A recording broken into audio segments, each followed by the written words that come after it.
నమస్తే అండి. Welcome to our channel. మనతో ఈరోజు పొలిటికల్ అనలిస్ట్ శ్రీలీల గారు ఉన్నారు. మేడం నమస్తే మేడం. నమస్తే అమ్మా.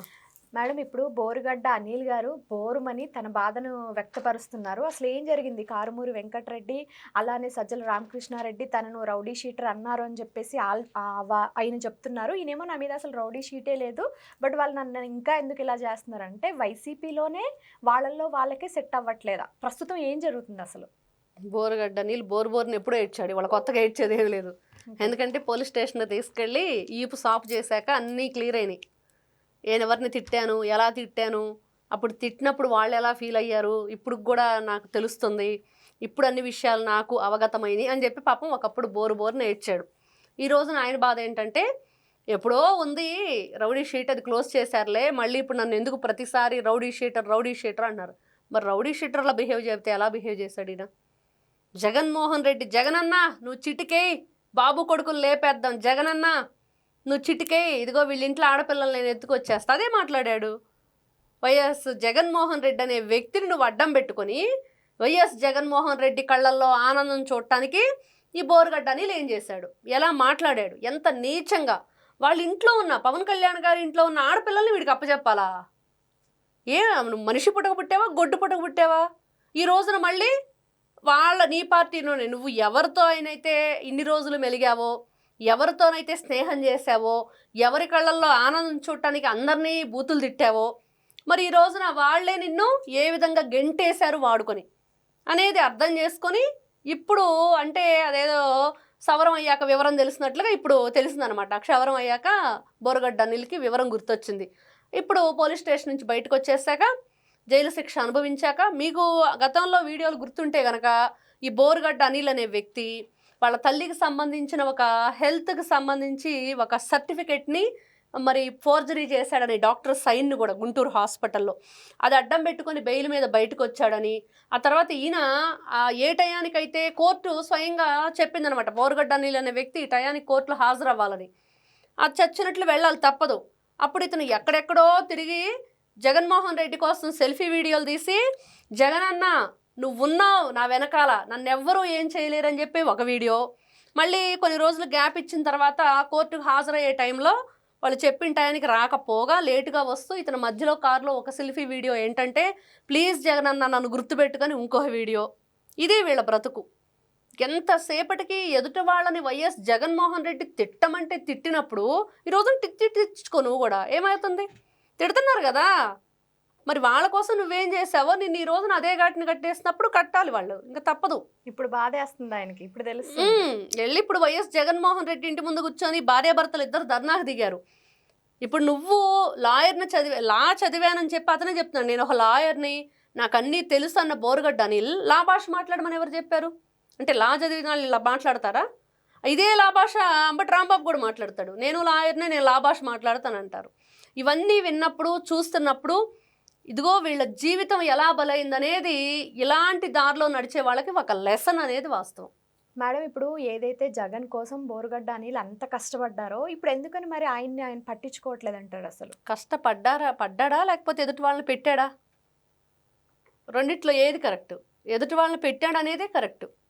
ఎందుకంటే బోరుగడ్డ అనిల్ ఒక ఇంటర్వ్యూ ఇస్తూనో లేకపోతే తను స్వయంగా ఒక వీడియోలు రిలీజ్ చేసినప్పుడు అందరం ఆ వీడియోలు చేసినప్పుడు ఒక రౌడీ షీటర్ లాగానే మాట్లాడాడు, ఒక గూండాలానే బిహేవ్ చేశాడు, ఒక దుర్మార్గ కసాయి వ్యక్తిలానే ప్రవర్తించాడు ఆ రోజున. అంటే ఇంట్లో ఉన్న మహిళలు ఏం చేశారు? ఇప్పుడు పవన్ కళ్యాణ్ గారి పిల్లల గురించి ఎందుకు, ఆడపిల్లల గురించి సాటి మహిళలుగా మేము అడుగుతున్నాం. ఈరోజు నీ పక్కన కూడా నీ భార్య కూర్చుంది కదా అక్కడ, మరి నీ భార్య గురించి ఎవరైనా సరే నీచంగా కామెంట్ చేస్తే మీకు ఎలా ఉండిద్ది?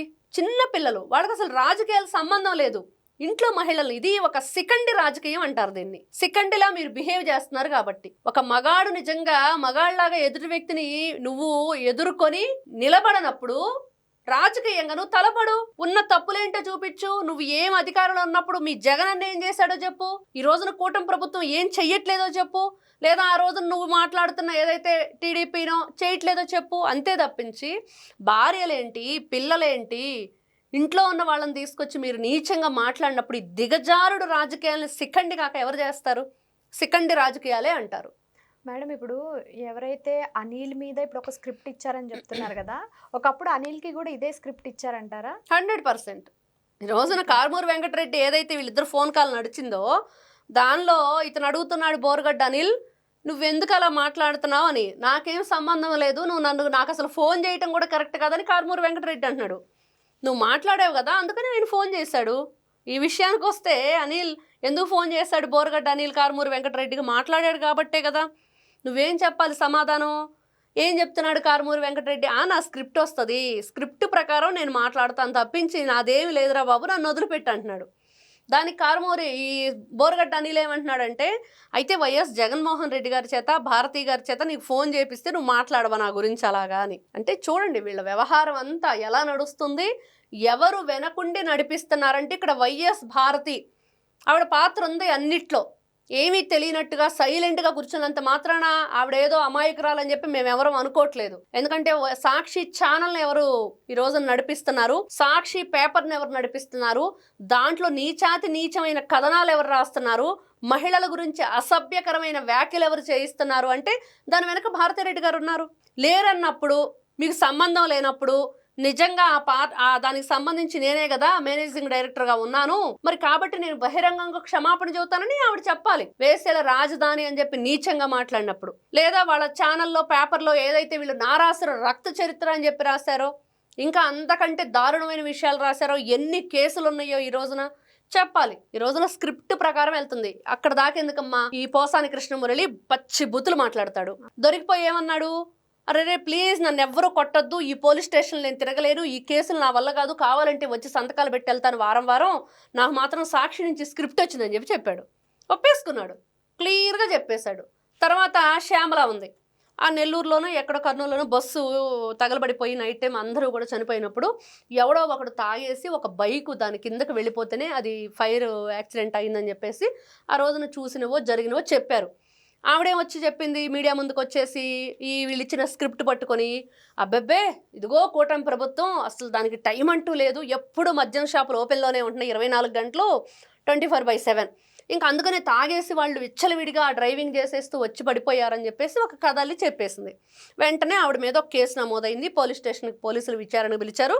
వచ్చింది, ఏం చెప్పింది, అబ్బెబ్బే అసలు నేను కనీసం ఆ బస్సు యాక్సిడెంట్ అయిన ఆ పాపం వాళ్ళను కూడా నేను పరామర్శించలేదండి, ఆ ప్లేస్కి కూడా నేను వెళ్ళలేదండి, నాకు సంబంధమే లేదు, దయచేసి నన్ను లాగొద్దు, ఏదో స్క్రిప్ట్ వస్తే చదివానని చెప్పి. ఇది వైఎస్ఆర్సీపీ పార్టీ వాళ్ళది. దేనికైనా సరే నిజానిజాలు తెలుసుకొని మంచి చెడు అనేది విచారణ జరుపుకొని మాట్లాడాలని జ్ఞానాన్ని మర్చిపోయి కేవలం సజ్జల రామకృష్ణారెడ్డో భార్గవ రెడ్డో ఇంకెవరో సమ్ పర్సన్ ఇచ్చారని ఒక స్క్రిప్ట్ పట్టుకొని చదివితే ఇది ఇలానే ఉంటుంది. అంటే ఇప్పుడు అనిల్ని దూరం పెట్టేశారంటారా పార్టీ? అవసరం లేదంటారా? ఈ రోజున సొంత తల్లిని చెల్లినే పక్కన పడేశాడు జగన్మోహన్ రెడ్డి. ఏం చేశారు తల్లి చెల్లి? ఈయన జైలు నుంచి రాగానే మా జగనన్న వీరుడు సూర్యుడు ధీరుడు, మళ్ళీ మరో రాజన్న పరిపాలన ఇస్తాడు. మన కూడా ఎవరు చెప్తున్నారు పబ్లిక్ టాక్లో, ఆవిడ అంటుంది రాజశేఖర రెడ్డి కొడుకు అని చెప్పేసారు, లేకపోతే ఎవరేస్తారు ఓటు అని.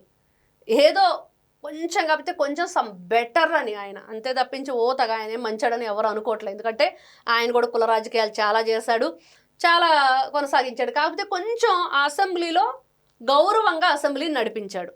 ఇట్లా కొన్ని వాల్యూస్, ఇన్ని బూతులు కూడా అప్పుడు లేవు, అందుకని సమ్ బెటర్ అని చెప్పేసి అనుకున్నాం.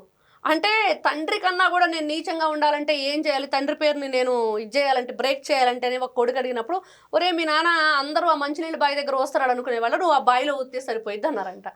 అలాగే ఇట్లాంటి వ్యక్తి జగన్మోహన్ రెడ్డి, తండ్రి బావి పక్కన వస్తే ఈయన బావిలో ఊసే రకం. కాబట్టి ఈ రోజున ఎవరైతే బోరుగడ్డ అనలేని వ్యక్తిని మాత్రం వీళ్ళు వాడుకొని వదిలేశారు. ఇలాగే ఎవరినైనా చేస్తారు. కానీ ఈ రోజున వీళ్ళు ఎవరి కోసం పనిచేశారు? వైఎస్ జగన్మోహన్ రెడ్డి కళ్ళల్లో ఆనందం కోసం చేశారు. అలాంటి వాళ్ళు చాలా మంది ఉన్నారు. వాళ్ళందరికీ ఇది లెసన్గా వాళ్ళు తీసుకోవాలి. షర్మిల ఆల్రెడీ లెసన్గా తీసుకుంది, వైఎస్ విజయలక్ష్మికి ఒక లెసను, వైఎస్ సునీతకు ఒక లెసను. మరి వీళ్ళందరూ చాలా మంది ఉన్నారు ఈ లిస్టులో. ఎందుకు కదిరెల్లి గొడ్డలు కొనుక్కొచ్చిన దస్తగిరికి కూడా ఒక లెసను. ఇలా చెప్పుకుంటూ వెళితే ఇవన్నీ తెలుసుకొని వీళ్ళ ఎమ్మెల్యేలు కూడా వీళ్ళ పార్టీని వదిలిపెట్టి మాజీ ఎమ్మెల్యేలు వెళ్ళిపోయిన వాళ్ళు ఉన్నారు. ఒక అవంతి శ్రీనివాస, ఒక గ్రంథి శ్రీనివాస వీళ్ళ పార్టీ ఇన్ఛార్జీలు, లేకపోతే ఇంకా మరి రాజశేఖర ఎమ్మెల్సీలు వీళ్ళంతా వెళ్ళిపోయారు కదా గతంలో. వాళ్ళంతా ఏం చెప్పారంటే ఒకటే చెప్పారు, మేము ఇలాంటి రాజకీయాలు చేయలేము, చేసిన నాళ్ళు చేసాము, తప్పు తెలుసుకున్నాము, ఇంకా మమ్మల్ని ఇబ్బంది పెట్టొద్దని చెప్పి బయటికి పోయారు చెప్పి. మరి ఇలాంటి ఆలోచన కలిగిన వ్యక్తులు లేదా ఇలాగ ప్రవర్తిస్తే ఎదుటి వాళ్ళని బూతులు తిట్టాలి, లేకపోతే వాళ్ళని లేనివి ఉన్నట్లుగా కల్పించి చెప్పాలి అంటే యాక్సెప్టబుల్ ఎవరు కూడా ఉండరు దానికి. ఇలా ఈ రోజున జగన్మోహన్ రెడ్డి ఇలా ప్రతి ఒక్కరిని స్క్రిప్ట్ రాస్తాను, లేకపోతే వాళ్ళకి డబ్బులు ఇద్దాము, ఇలా చేయండి అలా చేయండి అని చెప్పేసి అంటాం. వీళ్ళు చివరికి వాళ్ళ చిక్కులు వాళ్ళే కొని తెచ్చుకొని డబ్బులతో ఇలా జగన్మోహన్ రెడ్డి ఇంటి ముందు ఒక బోరుగడ్డ అనిల్ లాగా బోరు నడవాల్సిందే. Thank you sir. Thank you. నమస్తే.